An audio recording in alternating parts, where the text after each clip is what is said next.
Hello, everybody, and welcome to Conservatish episode 276 live stream. Yay. My name is Peter Feliciano. Wherever you're listening, make sure you subscribe, share, rate, and review. Leave a comment or you're racist. And you can support my podcast and my music at patreon.com/conservatish. And you can find me on Instagram at Peter_Feliciano. Ladies and gentlemen, the wonderful Derrick Broze is with us. Yay. Thank you so much for joining me, sir. Hey, thanks for having me on again. I appreciate it. Yes, sir. Where can people find you? My main website is theconsciousresistance.com. That's where my documentaries, interviews, podcasts, all that stuff has been for the last decade. And I write weekly articles at thelastamericanvagabond.com. Awesome.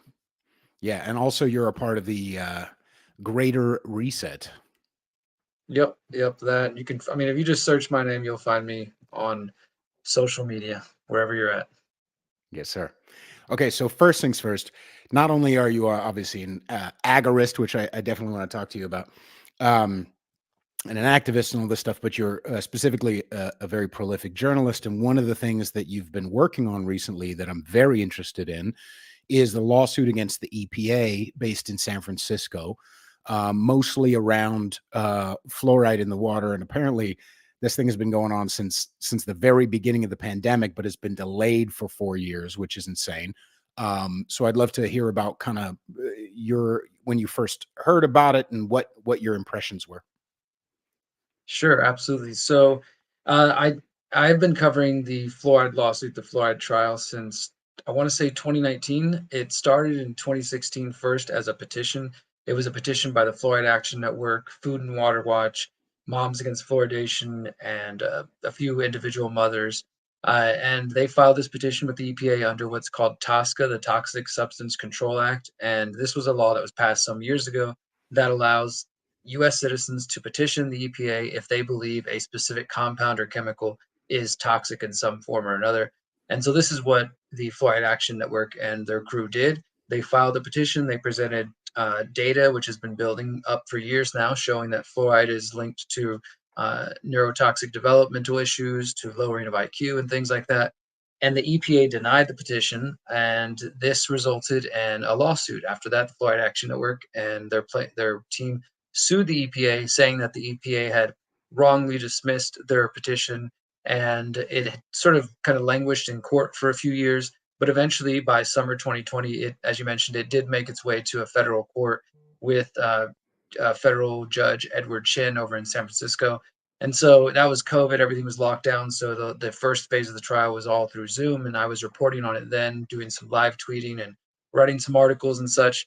And it got put on hold, and then it just resumed here now in late January, February this month in 2024. So it took a whole another 4 years for it to finally resume. And I can get into the details here in a minute about why that took so long. But we've just now wrapped up, as of last week, the final hearings with the EPA presenting their expert witnesses and the Fluoride Action Network presenting their expert witnesses. And it is now in the hands of Judge Chin, who is at the moment presumably going over all the evidence, all the studies, the witness testimony, and should make a ruling within weeks, potentially months. Amazing. Okay. So first things first, what was the EPA's justification, on paper anyway, for dismissing that petition?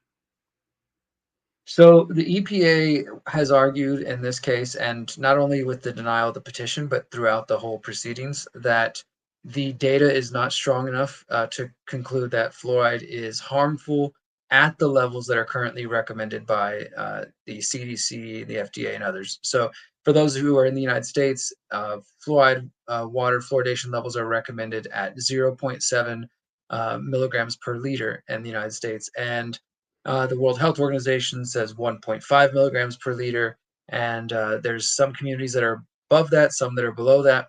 But the EPA is essentially arguing that the data that exists does not conclusively prove that fluoride is harmful at the currently allowable levels in the United States drinking water. This lawsuit and this trial has been historic for several reasons.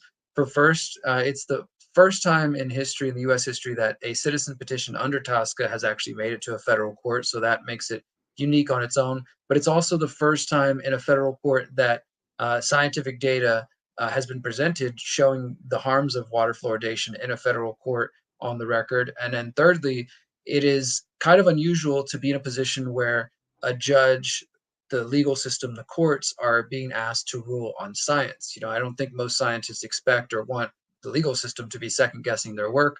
But in this case, Judge Chen has had to really get just like a quick education. He's clearly an intelligent guy. He asked a lot of questions throughout the proceedings and seemed to be doing his best to keep up with the science. They're throwing around terms like point of departure, margin of exposure, benchmark dose analysis, and all these other things. And he was pausing the proceedings at different points and saying, "Hold on, you're losing me, and let me back you up a little bit." So he was genuinely trying to keep up with everything and do his best because he does, as he mentioned, he does seem to understand the weight of the decision he's making here. So it's historic in that way as well that a judge is being asked to rule on the science. And yeah, so the EPA is basically just trying to argue. Well, the fourth reason I'll say that this is historic is because the EPA has acknowledged that fluoride is causing harm. As far as I'm aware of, that's the first time that they're actually doing so. They're just Mm. simply saying it's at these levels that are way higher than anything that we're recommending, and when you get down to the levels closer to what we recommend the CDC, it's much less clear and much less certain. So, Judge, you should rule that fluoride is not a neurotoxin and just call for more studies and basically kick the can further down the road. But in reality, when you look at this topic, and I've been researching it since 2010, there's a great book called The Fluoride Deception that is really about the history going back to the very beginning, the 1940s and such. And the truth is, there are some special interests, just like with most areas, that Mm. definitely do not want the public to be aware of the harms caused by what we call fluoride, which is actually several different compounds like hydrofluorosilicic acid, and that these are and have been causing harm to human health for decades now. And not only that, but the data has been there, and the U.S. government has helped cover it up. And so I'd love to share more about that throughout today. But I think that's the important point for people to understand. The EPA is basically claiming, yes, there is harm, but it's only at these extreme, quote unquote, extreme levels. The levels that we're recommending, everything's fine. There's nothing to worry about. But as we've seen with lead and with mercury, this was brought up quite a bit during the lawsuit because some of the attorneys on the Fluoride Action Network were trying to get the point across to the judge. This is very much similar to the situation the U.S. government faced in the past with lead and with mercury. For example, when it came to lead, they were never able to specifically pinpoint at what concentration the harm starts, right? They never said, okay, at 1.5 milligrams per liter, this is where it starts. They just knew we have studies showing association of harm. Mm. It was neuro developmental harm as well. And so they applied what's called the uncertainty factor, where they think about the most vulnerable populations and then they err on the side of caution and they basically just banned it. And now we know there's basically no safe level of lead at all. Like it's not like you can, it's all bad for you. And the science seems to be pointing that way for fluoride as well, despite us being told for generations that it has all these wonderful things. It in fact does seem to be very damaging, and the data has been showing for decades now that it's very damaging to the body. Neurodevelopmental harm is just one of the problems, and there are much more. But this case was just focused on the neurodevelopmental harms.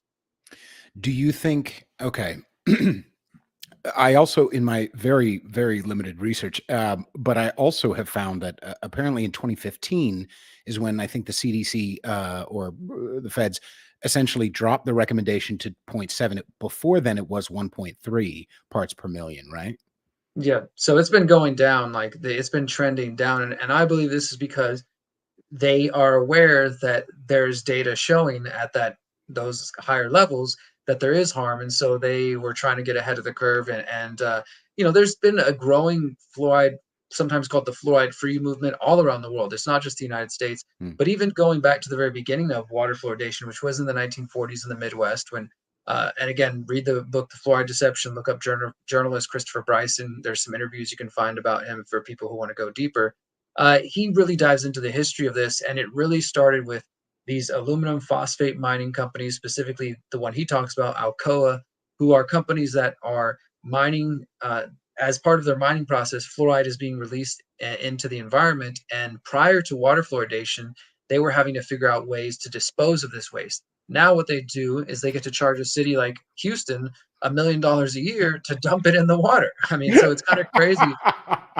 Yeah, I mean, it's brilliant in one hand, evil and brilliant. And in fact, when you know the truth is too as well that Edward Bernays, who's the father of modern propaganda, he was involved with this effort and the American Dental Association to convince the public that fluoride, because it does indeed have kind of a hardening of the enamel effect, but it kind of paradoxically makes the bones more brittle too. So Mhm. it hardens them but makes them brittle.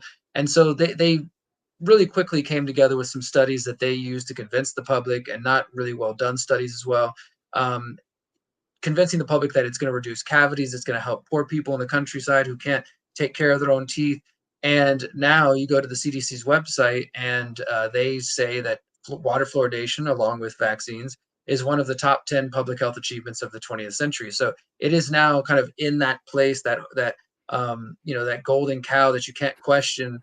And I think that's why there's so much interest in not wanting this lawsuit to go the way that it should, is because theoretically this could open up the CDC, the FDA, the American Mm, Dental Association, your mm. local dentist, everybody who's been recommending fluoride class action lawsuits. When parents and individuals start saying, did my child lose some IQ points because of fluoride exposure? Is my hip, problems, is that because of fluoride? Is my arthritis because of fluoride? Are my thyroid problems because of fluoride? These are all the different issues that are symptoms of overexposure to water fluoridation. So, and the other important point for people to remember, and this case was pretty exclusively focused on water fluoridation because that's what the law requires, that under TSCA, they have to prove that under what's called the COU, the condition of use, which in this case is water fluoridation, under this specific condition of use, water fluoridation is a neurotoxicant. So that's what they're focused on. But in the broader picture, in real life, the reality is that we're being exposed to fluoride not only through water, if city municipal water. So, for example, if you're drinking that, if you're showering it, if you're cooking with it, especially, it doesn't boil away the fluoride. It actually concentrates it in your food.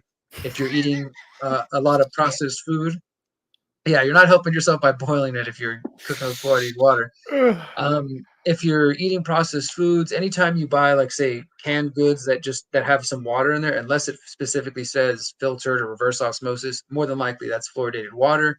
You go Mhm. to restaurants, it's going to be fluoridated water. Your There's pizza. Right. pesticides, yeah, all these different things. So in the real world, we have so many different exposures to this, and that's what actually some of which Michael Conant, the lead attorney with Fluoride Action Network, was kind of harping on with Judge Chen, is that, look, Judge, maybe we don't know the exact level that at where the harm starts with fluoride, but we know that people are being exposed to it with the water, plus all these extra exposures.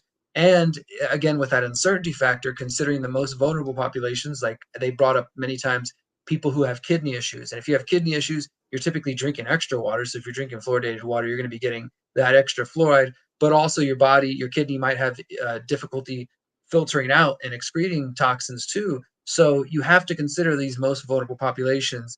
And when you do that, and if the EPA follows its processes it has done in the previous TSCA risk assessment hazard assessments, then they would ban fluoride. And so far, though, the government is essentially, as I mentioned, just trying to tell the judge, like throughout the whole 9-day process that was in San Francisco, every day that they had the chance, the EPA's attorneys were trying to, of course, paint doubt in the Fluoride Action Network's expert witnesses, who I'd love to share some of their data here in a moment, just because I'm not a scientist, I'm a journalist, but I did get a chance to interview 3 of the expert witnesses who were there to speak about the harms and to quote from them directly. But every time the government got an opportunity, they basically tried to confuse the judge. They tried to make it seem less certain than it was. They're doing their job. This is what they get paid. The guy gets paid to do, to go up there and shill for the government and tell the judge, like, hey, maybe some pregnant mothers might be impacted by this, but at the end of the day, it's too clear. It's too early to tell. Let's not rule on this. Let's not be so hasty.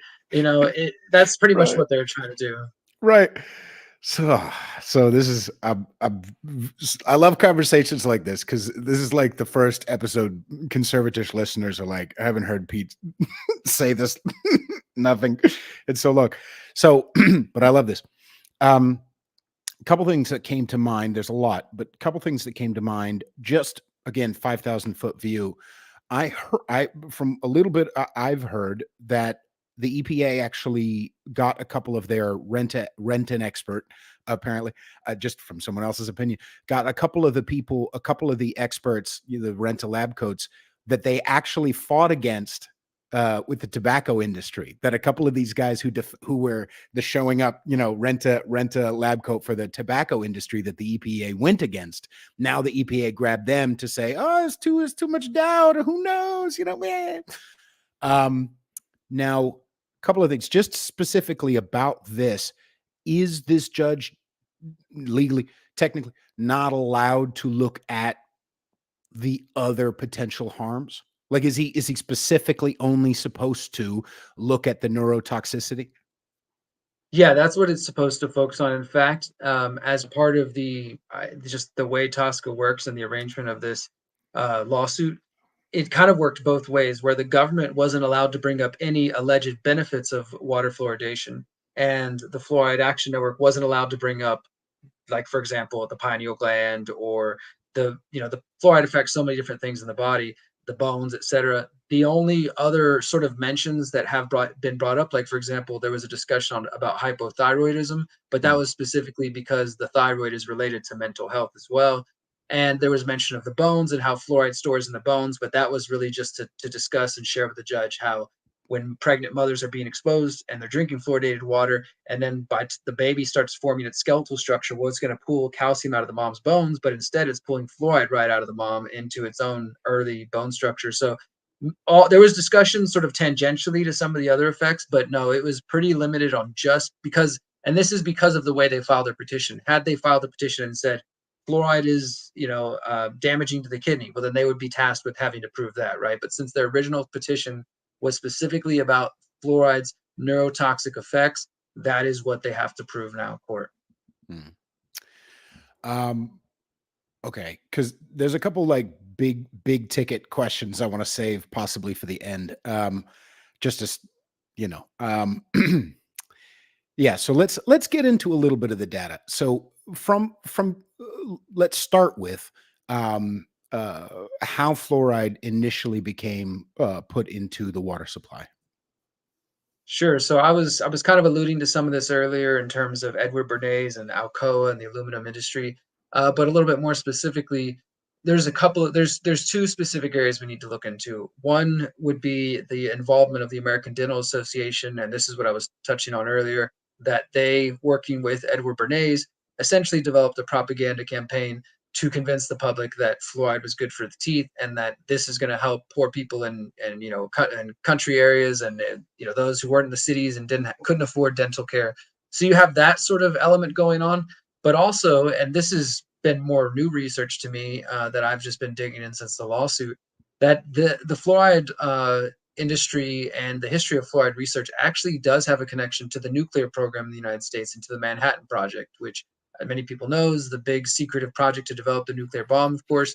And when they were doing some of the research for the bomb and they were testing the impacts of uranium, there was also studies that are now, this information has been released to the public through Christopher Bryson, who I mentioned earlier. They were also studying not only how does the human body react to uranium, but they were studying how does the human body react to fluoride. So the government, out of the nuclear program, was studying and developing their own tests about fluoride's impact on the body. At the same time, some of these companies that were the aluminum companies, they had some accidents. I know there's one in New Jersey where fluoride, which is being released as a byproduct of their work, they're supposed to have these scrubbers at the top, where that these scrubbers basically catch all the toxins so they don't go out into the air. Well, there was some accidents that happened, and you can find old newspaper articles talking about this back in the 40s, how all these farmers, cows and crops in the Jersey area died. The cows apparently couldn't walk right. They had broken bones and all sorts of things. And this was investigated. And these documents, again, have all been declassified now because of Christopher Bryson and brought to the light. And they show that basically after that, the U.S. government knew that they probably were going to have lawsuits on their hands because of their work on fluoride, and they also saw that it was impacting and causing harm. So they very quickly drew up some studies, commissioned some studies, as science can be bought, as we know, like you said, the rent a lab coat. And they started putting together studies to prove that fluoride was beneficial. And this was actually done to sort of preemptively head off these lawsuits. And in fact, Christopher Bryson found some of the descendants of the farmers who were paid off and said, "Yeah, I think my grandpa was paid $200 at the time to basically shut up and kind of move on with it." And maybe $200 was a lot of money in the 1940s or something, but still, obviously, it helped pay off somebody who could have been outspoken about what happened to their land and to their animals Mm, and to themselves when they were mhm, exposed to fluoride. And here we are. It's been 80 years later. And as I mentioned, this is touted as one of the CDC's top public health achievements. And we're at a place now where, people don't necessarily understand in the United States, because sometimes I think we're so insular and not thinking about the rest of the world, that, for example, Canada isn't fluoridated. There are parts of Canada, but not the entire country. And the same mm. thing, there are parts of the UK that are fluoridated, but not the entire country. And that is the case for most of the world. But another reason this lawsuit matters and the information that's been coming out matters is because Canada is actually studying right now, trying to develop a water fluoridation policy. They're considering a national policy, and the UK is doing the same. So as we're 80 years into this experiment here in the United States and trying to prove in a court that children's IQ are being lowered because of exposure to this, there are other countries trying to start the practice. So it's extremely important to, I think, get this information out to people. And as I mentioned, I'd love to share some quotes from these scientists whenever there's a opportune moment, just because I want people to hear it directly from them. Don't take my word. Of course, you can find my interviews with Dr. Bruce Lanphier, Dr. Howard Hu, Dr. Philippe Grandjean at theconsciousresistance.com, as well as my interview with Michael Connett, who is the lead attorney with the Fluoride Action Network and one of the mothers who is a plaintiff in the lawsuit as well. Yeah, let's dig into that. Well, first, let's hear from their own, not from these doctors. I mean, as they said, oh, it helps take away teeth. The study, from what I heard, the study that they based that on was a correlation. It was a observational study in the 45, I think it was, the 40s, and it essentially, when you look back at the data, it only saves the kid. It saved the kid like one cavity, like one cavity. Okay, so you put the maybe bought, yes, of course, but one cavity down, and you put the risk cost analysis, right? And you go, oh my God, right? So let's just say, um, okay, let's just say, everybody, you save your kid one cavity, which, again, it's not like people, in these other countries in Europe, there's so many different factors, but these countries in Europe that don't have fluoride in their water, their teeth aren't falling out. Like, it's like, oh my God, there's a pandemic of, no, and as you already said, there's the um, um, brittleness of our teeth is actually worse. So can we talk a little bit about the negative effects of fluoride? You mentioned Grandjean. Yeah, Grandjean. He's a Harvard guy, right? Yeah, exactly. Well, before we get into Dr. Ganji, to what you were just talking about, this claim about helping the cavities has been the oldest claim they've made for quite some time. And I just want to point out, and this is, anybody can look this up. If you search the Lotus study UK, you'll find this. This was just published January 2024. So we're talking, 30 days ago. And this was brought up briefly in the lawsuit, but as I mentioned, the UK is considering a water fluoridation of a nationwide policy. And so they have commissioned this Lotus study. It's called a 10-year retrospective cohort study. How effective and cost effective is water fluoridation for adults and adolescents? Published January 8th, 2024. And, they look at a number of different things. I encourage people to read the full study, but just to kind of make a fine point on it, quote, there was no difference in the predicted mean number of missing teeth per person and no compelling evidence that water fluoridation reduced social inequalities in dental health. So, I mean, they're saying it's kind of like it's hit or miss, like all the money and time. And the interesting thing is, and you sort of alluded to this, that they actually, when you get deeper into the study, they said that sugar exposure is a much bigger problem. So even if you're trying to put fluoride in the water to help teeth, they're like, why don't we address the sugar problem? Is kind of what they were pointing to. But no, let's just dump a toxic sludge into the water. That's better, right? But so yeah, I mean, there have been there's been data out there. Dr. Grandjean, he's, I think, one of the probably the most credentialed expert to speak out about this, and he told me quite a few different things. As far as the history, just another example that Dr. Ganji mentioned. He talked about a Danish scientist, because he is from Denmark, named Kai Roham, who is no longer living. He was researching fluoride back in the 1930s. He was one of the first people to research fluoride. He actually studied this mineral called cryolite. There was the cryolite mines. I think it was in Greenland, somewhere around there. And he was studying the workers who were being exposed to fluoride in the process of the mining. And he found, like, they did X-rays, they did all kinds of studies on these folks, and they found like their rib cages were. He said when they did the X-rays, they couldn't even see through them; they were like marble, but at the same time, again, very brittle. He was the first person to discover what is known as skeletal fluorosis. He published a book about this in 1937. So we're almost 90 years after the fact, and we're acting like this is new information. That's kind of one of the bigger frustrating things about the whole lawsuit. There have been some really big bombshells. We found, I haven't even touched on this yet, but we found out that uh, U.S. Assistant Secretary of Health Rachel/Richard Levine was named in some emails that came out through the lawsuit as having blocked a major study by the U.S. government that the scientists found there is an association between fluoride exposure and lower IQ in children. That study, it's through the NTP, the National Toxicology Program, still hasn't been released in its final draft conclusion. But the only reason we even know about this, and we know that the scientists said they wanted to come out in May 2022, is because of emails that were found through this lawsuit, through Freedom of Information Act requests. And so, we're getting information like that. But the reality is that almost 100 years ago, Kai Roham was telling people about this problem. That the U.S. government itself knew about this after the nuclear program.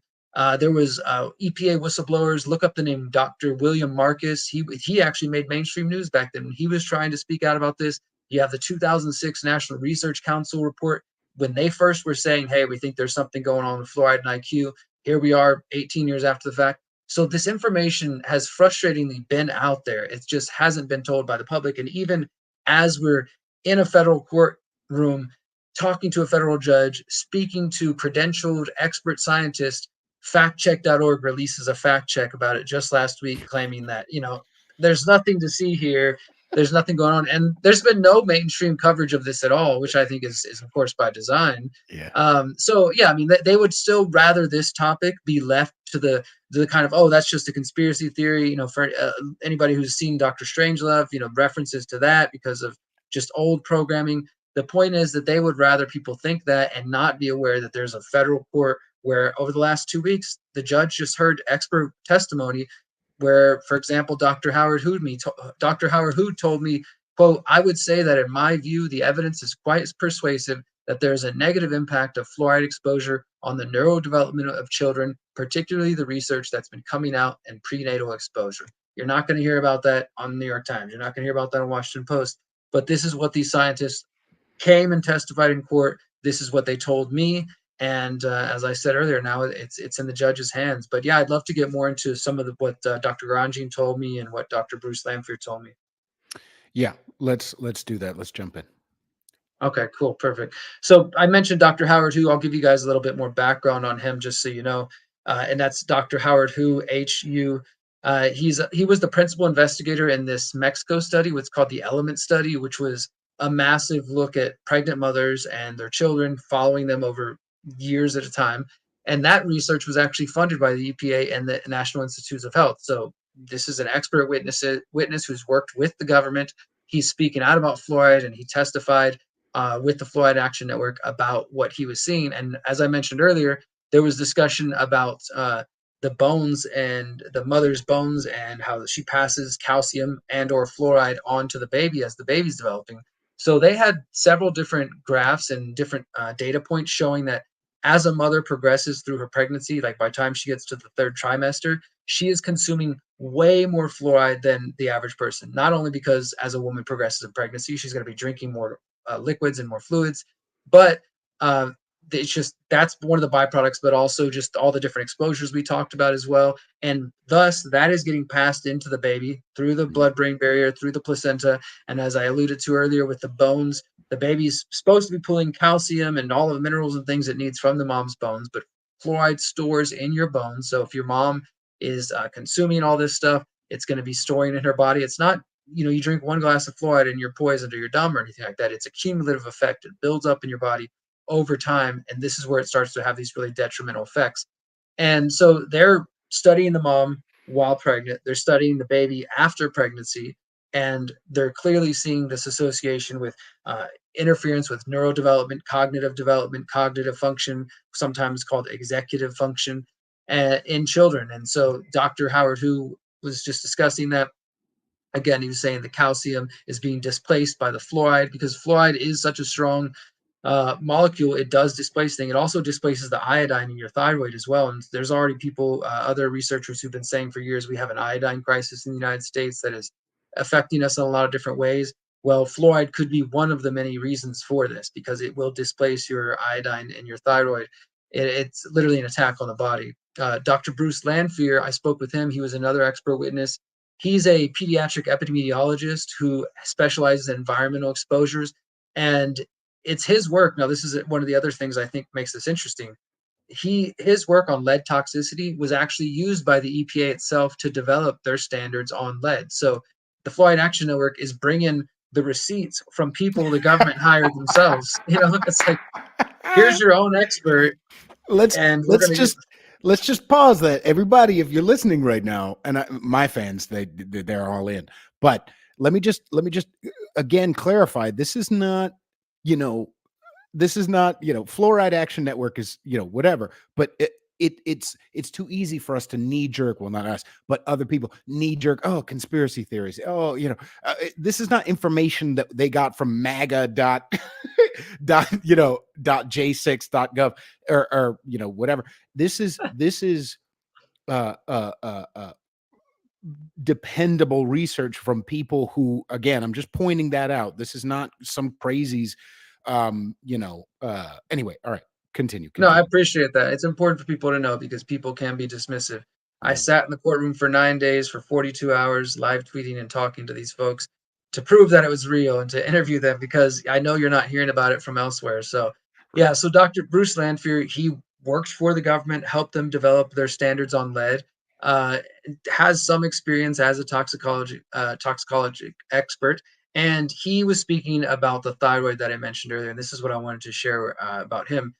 Dr. Bruce Lanphier said, quote, "What we found is that women who are exposed to higher amounts of fluoride, especially if it's in the water or if it's in a measure of fluoride intake, we saw an increased risk of those women developing hypothyroidism."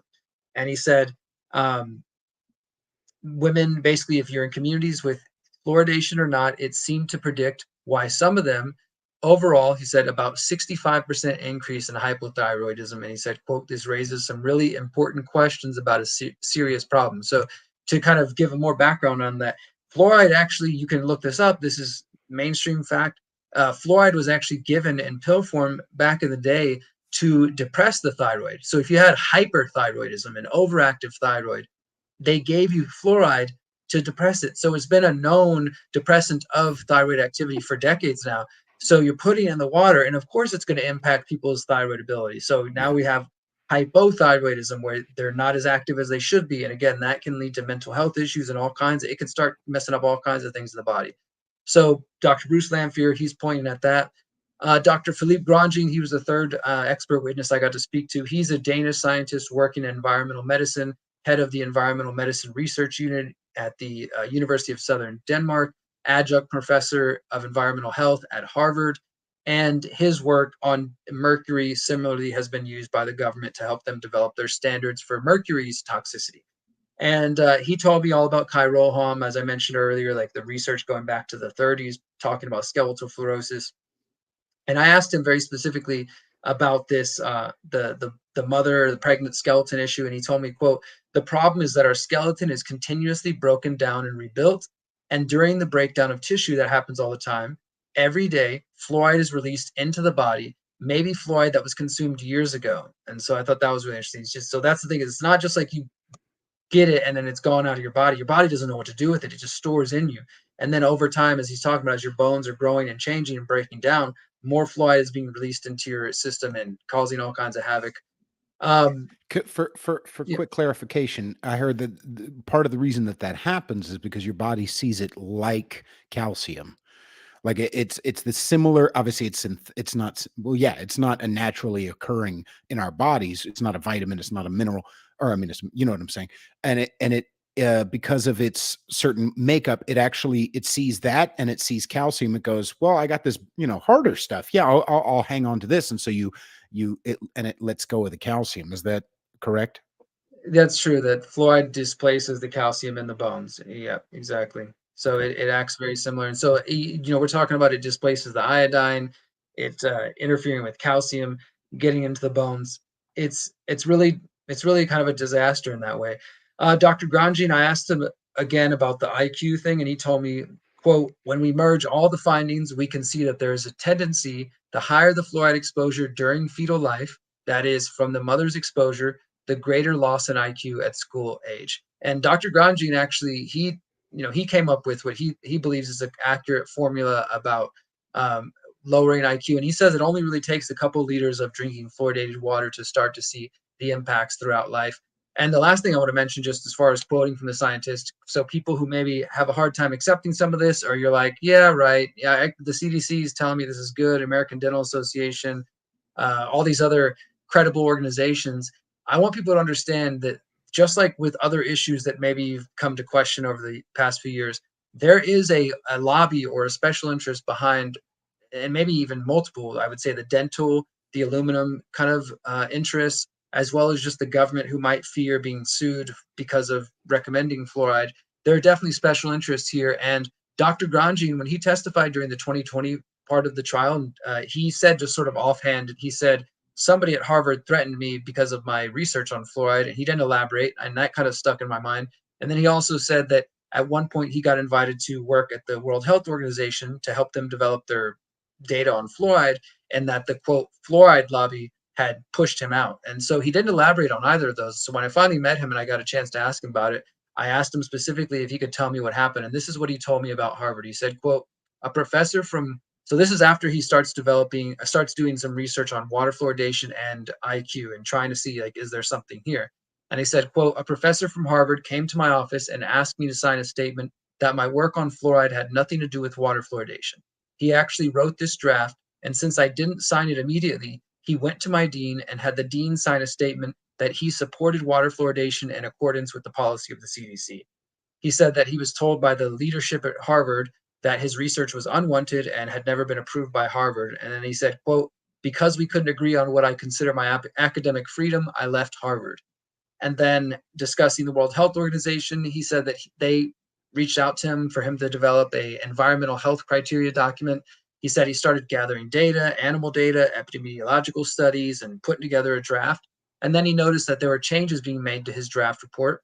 And he said, quote, they inserted changes in my draft indicating that fluoride could perhaps be toxic, but only at immense concentrations.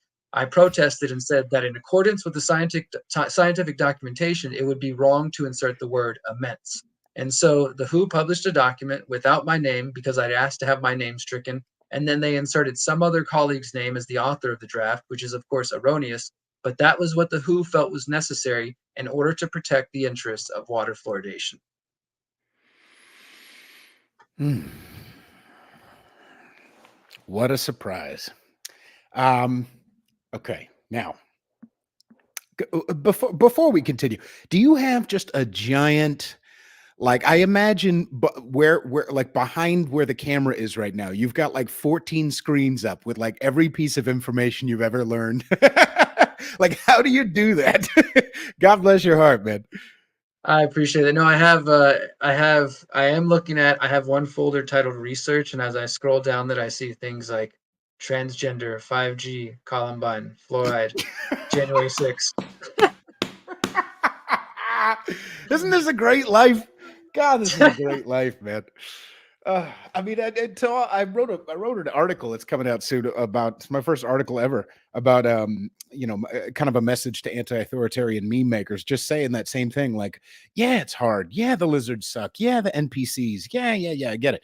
But isn't this great at this? Like, you know, to be alive at this time, doing what we're doing, and to be able to speak with so many people freely. Like, yes, they're trying to curtail that, but like, we're still punching through the barrier. Like, you're still putting in the work. Like, this is fulfilling. Fuck it. This is fulfilling, you know? Oh, for Anyway. sure. I definitely am grateful to do this, and I mean to just kind of add to that, so people know. I mean, I think we've succeeded. We collectively, independent, alternative media, whatever you want to say, over the last 2.5 weeks. I mean, I put a lot of effort in. I made the effort to go to San Francisco, be in that place for 2 weeks, and it's expensive as hell to be there. It's smelly and dirty right where I was at, and Yeah. some of the stories are true. Um, but so there's the financial cost, there's the cost of being away from family. But I'm grateful to say that we raised $6,000 through crowdfunding, and that helped pay for my flight, for my hotel. It covered my food costs, so I didn't have to spend any money out of pocket. Paid me for a little bit of money because, as I said, I spent 43 hours, 42 hours in the courtroom. Spent time interviewing the various folks, editing the videos. I've done 13 or 14 interviews now over the last 2 weeks. And I think we succeeded in getting the word out a lot more than it would have been if I hadn't made the effort, if you hadn't made the effort, if everybody who collectively kind of came together.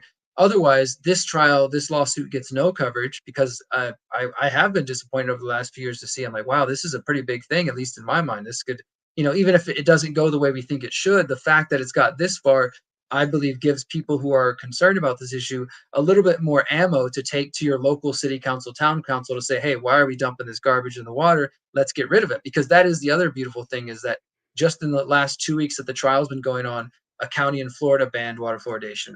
A county in North Carolina just this week did. So there still are people fighting on the local level, even if we don't get this federal ruling, which ideally would make it easier and just get rid of it all over the country.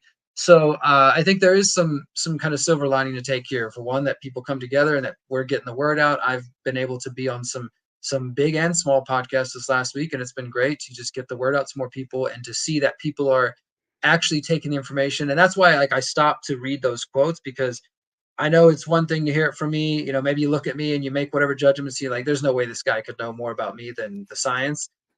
And that's fine to feel that way. I'm not a scientist. I didn't do this work, but I got to sit down with the folks who do have that expertise, that have done that research and have been putting the time and have dedicated their lives to this, and bring that to you and share that with the public. And I think that's what this is all about. That's why I do independent journalism. So yeah, it does feel good to fulfill that purpose. Yeah. And also a word to that. Part of the reason why I did that article, and why I think it's important to point it out, because the people we're fighting, um, I jokingly, sarcastically call them lizards, but I know that they are just evil fucks, evil people. Um, they like it when we're disappointed. They like it when we're dejected. They like it when we're angry, especially at each other. They like us feeling, oh, what's the point? There's nothing I can do. Let's just focus on one guy, one election once every 4 years that hopefully our guy gets in, and there's nothing I can do. They like us feeling like that, and yet over and over and over. You just mentioned just a couple of towns, couple of counties. New Hampshire, I think it was last year, outlawed the sky. What is it called? 5G. No, not the 5G. The Oh, the geoengineering. They're working on geoengineering. Yeah. yeah. The Chemtrails. thank you, chemtrails. So there are actually things that we can do, and you're an example of that. I'm an example of that. And anyway, so back into the meat. You're okay to go a little longer? Yeah, I'm good for another 10 minutes, 15 minutes or so. Cool. Thank you very much for taking the time. Now, where Well, actually, let's first focus on a couple of the other things. I've also heard that fluoride who knows why it's going down, but has a potential to damage sperm and cause infertility as well. That's what I've heard. Do you have any quotes from any of the scientists who worked on that around that? I don't have any specific information about the sperm, but I wouldn't be surprised because fluoride is disruptive in so many other ways. I will say that we know for sure is an endocrine disruptor, so it's impacting the liver, the kidney, the bones. It does calcify the pineal gland. It does contribute to arthritis. It does impact, obviously, IQ, cognitive development. We've already been talking about. That to me alone just says like it's destroying the body. That just the more we're exposed to it. Right. And as far as that IQ thing, because that's specifically part of the reason it's the neurotoxicity. I heard that there, depending on the study, it can drop a kid's IQ 5 to 9 points. Have been some pretty, so I mean, this is the thing, is the government is correct in terms of there being some lack of clarity. There's some studies, for example, there's been some studies that show lower IQ in boys but not in girls, or just different things like that. And that is kind of how science works. There's not always like a definitive, like, here, this is the one way it affects every group, because obviously there's gender differences. Despite some people's belief, there are some differences in the sexes. There are some some differences based on population, race, ethnicity, etc. Those things do matter, right? So you have kind of populational differences, but yeah, overall we just, I think we need to recognize that it's just impacting and disrupting people all over the world. And the other thing I don't think yet is, even with so-called naturally occurring fluoride, which does exist, there is some level in some places of the world where fluoride is in the water and just comes out of the earth. It's still harmful. It doesn't mean like, oh, because it's naturally coming out of the water, it's not the toxic sludge kind, that it is Mhm. any better. The studies that have looked at fluoride's impact have been based on naturally occurring fluoride and the toxic waste type. Okay, let's talk real quick about the toxic waste type, because as has been pointed out, and obviously there's disparate opinions and data regarding the the high quality fluoride that they put in toothpastes. But the stuff that we get put in our municipal water supply is not the high quality, well pristine. It's literally from correct me if I'm wrong. That depending on a plant, like as an example, I took some notes that the scrubbers on the fluorosilicic acid, it takes that acid that gets collected, the scrubbers on the smokestacks, it takes that and it doesn't clean it, it doesn't purify it, it doesn't whatever, it literally just puts it in a truck and then takes it over to the municipal water supply, dumps it in, and then the water supply people figure out the correct concentration. But that's literally where it comes from. Am I correct? That is correct. One of the two of the big companies that I know about, one is called Mosaic Co. and they're based in Florida, and the other one is called Hawkins Incorporated. I think they're somewhere in the Midwest.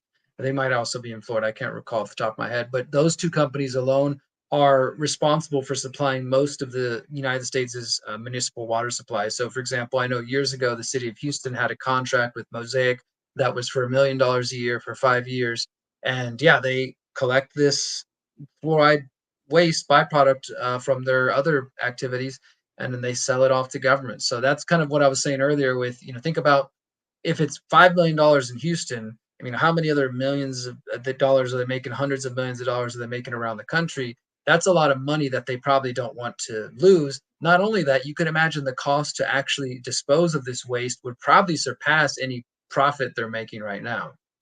Yes. I'm friends with a farmer up in New Hampshire, and he's just a local guy, not a big not Tyson chicken or anything like that.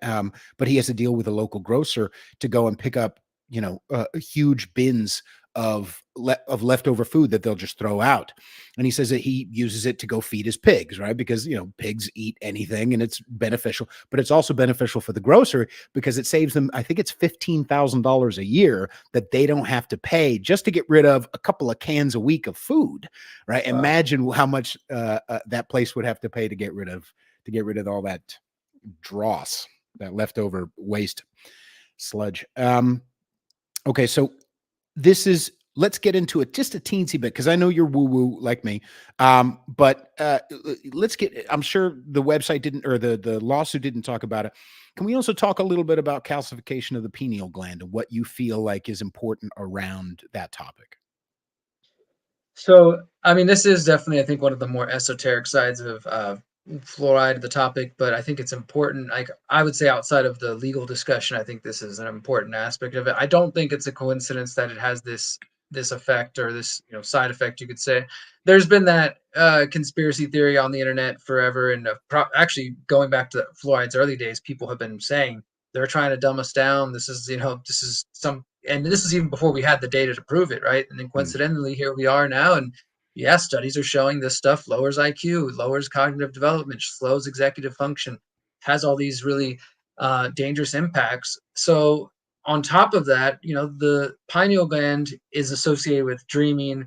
It's associated with the release, of course, of DMT, which is part of dreaming. It's part of the spiritual experience. You have the what is it, Descartes' quote about the pineal gland being the seat of the soul. So there's a lot of kind of historical and religious association with the pineal gland being a spiritual center, and the fact that it is calcified and maybe I would say probably made more difficult to function and to do what it's supposed to do is probably by design. I mean, I don't have that on paper. I don't have the person saying that. I don't have the scientist saying that one yet, but I Mm. think that we can kind of draw some conclusions here. And it appears to be that Alex Jones was right again and that they've been trying to dumb people down Right. using fluoride. Right. At least I'm open to it.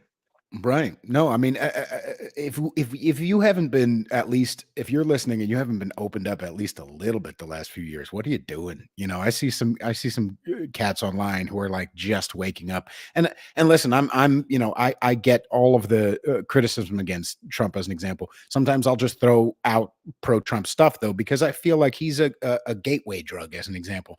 Like at least they're not leftist anymore. Like at least they're not Biden lovers.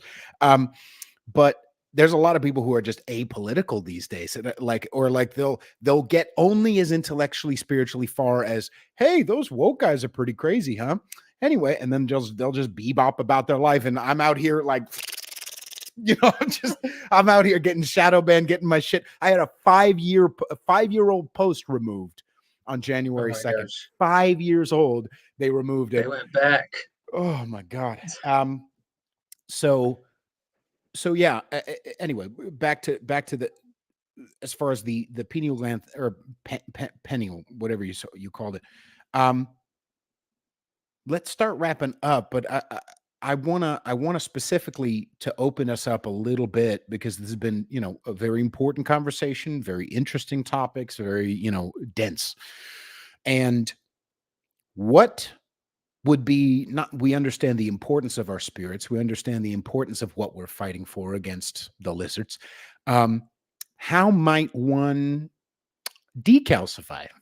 How might one open one's heart and spirit and mind? How might one, I mean, besides obviously buying a water filter, or, eating more, natural stuff, by the way, I'm not sponsored by them, but one I did buy, zero water. It's called zero water. It's like Brita, but it actually filters the water, takes out 99% of fluoride.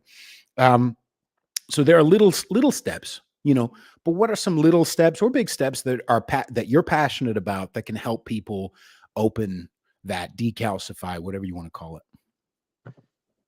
Yeah, I think this is a really interesting question, and being that we're both a little woo, I can share some stuff here, and I guess just depending on how far you go on that spectrum, some of this may apply or may not. But I can say that I found years ago, man. I mean, just on terms of like physical exercises, I found some meditations, specifically like some it was like some throat singing, so some throat stuff like that. There definitely is a belief, I'll say, in some traditions and among some people that you can decalcify your or activate your pineal gland through your throat and through like oming and humming and things like that. And I have participated in some meditations that felt pretty strong. Like one specifically was about practicing oming and kind of you're feeling that vibration in your throat, right? Of course, you're getting used to that.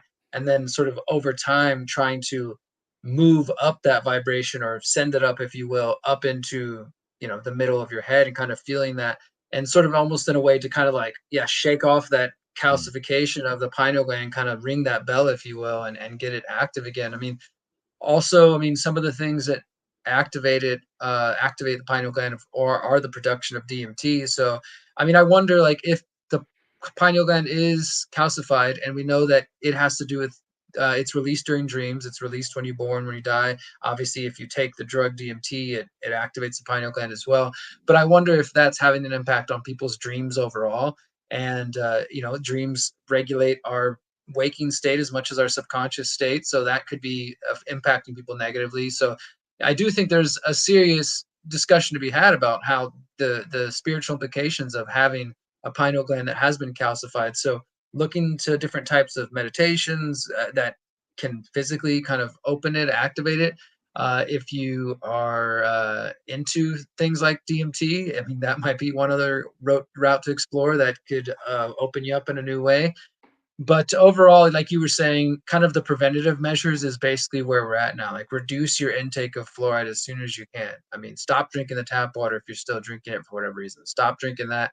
I've been all over the United States and even in Mexico, and pretty much everywhere I've gone has these filter stations. Sometimes they're called Penguin or the Windmill, or they're like these standalone filter stations. They usually do like 5 to 7 different kinds of filter, including reverse osmosis, which is what Mhm. removes um, fluoride from the water. And you can buy these 5 gallon jugs, buy a few of those for your house, and start going to those things if you can't afford to put a reverse osmosis filter in the sink or on the counter or in your shower, because they're all these options are available. It's just I recognize and fully understand that not everybody has a disposable income and can just pick up and spend $1,000 remodeling their house with reverse osmosis filters. It does take a little bit of investment. If you're in that position, great. Like, I would definitely advise that. Go for it.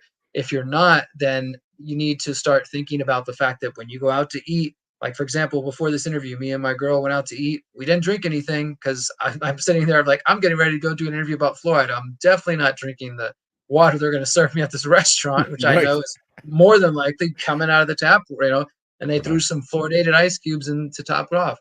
And so, just be aware of those kinds of things, that just like with most things, when you go out into the wild, like, you're going to be exposed to more. If you're at home, you can control your water intake. You can use reverse osmosis water. Remember to remineralize your reverse osmosis water because it takes out so much, including the good stuff. You got to remineralize it. Um, so there are things you can do to try to prevent, because ultimately, at the end of the day, man, the really crazy thing is that none of us will ever really know if we're slightly dumber because of this. But it's likely the case that we, lost some IQ points along the way, or that maybe like that creaky bone you got there, or that weird thing in your kidney hurting every now and then. I mean, obviously you got glyphosate and you got all the other things on top of it, but without a doubt, most of us have been exposed to fluoride throughout our lives, and we're never going to be able to clearly say this is because of that. But the sooner we reduce our exposure to it, the better off we're all going to be. And if you have anybody in your family who's going to get pregnant soon, please share the interviews with them from these scientists. Don't take my word for it. Truly, like, this has reignited a fire in me to want to get more people to see this information, because while the judge is making his decision, people are still being exposed to fluoride right now. And even if the judge finds in favor of the Fluoride Action Network, what, just in case, like, as far as what comes next, if he does find in favor of them, it's still going to be probably a months to years long process. This is how the government works and how the courts work, right? So they're going to try to appeal it. If they survive that, there's going to be a whole thing going on. So it's not like it's going to happen tomorrow, even if the judge says, yes, fluoride is a neurotoxin. So we still got to look out for ourselves. As always, we got to protect ourselves and our families. So if you know anybody who is pregnant, getting pregnant, any young kids, encourage them as much as possible not to use the formula, because they put fluoride in the formula. Then they're adding fluoridated water. Really discourage them from using tap water at all while pregnant, because it will affect the baby. And just, get the information out as much as you can. Right. And if they don't, if it goes against it, is it the type of thing that the EPA can't be sued again? I think that this probably, if it doesn't, it couldn't be sued in the same way, right? Like, so if somebody was to try this process again, which, as I mentioned earlier, is pretty unique that we've gotten to this situation here. If they were able to get back into the situation, it would have to be under different arguments. So I don't think you would come back to the court or to the EPA with a petition about fluoride and neurotoxicity. Maybe you come to about fluoride and bone, issues or something else. That might be another tactic. But we got to remember that getting this far has taken almost 8 years now. So um, hope none of us want to be in that position to have to start all the way over. But yeah, Michael Connett told me, the lead attorney with Fluoride Action Network, he told me that besides this fight, that one of the other legal fights he wants to take on, just like we learned so much about censorship during COVID, he believes that there's probably documents out there that show shadow banning for talking about fluoride, censorship for talking about fluoride, and he wants to kind of file some First Amendment cases around that next, or at some point in the future. Fantastic. I think I want to talk to him about that. I've already reached out to a couple people who know some lawyers about my shadow banning and throttling on Instagram. It's real bad. Um, Anyway, I got to let you go. Thank you so much for taking the time with me, brother. Really appreciate your input and all your hard work around this. It's a big, big deal. Yeah, thank you. Thank you, man. Appreciate you, brother. Thanks for taking the time to do what you do and for always doing it with the laugh. And I hope anybody who heard this found it informative. Check me out at theconsciousresistance.com, man. And yeah, I'll be around. You guys can find me. Stay tuned. If you follow my website, you will definitely see the latest update as soon as we hear something from the judge about what comes next. Yeah, there's a lot of good stuff on the conscious resistance. Thank you very much. I'll go ahead and end the stream. Bye, everybody. See you soon.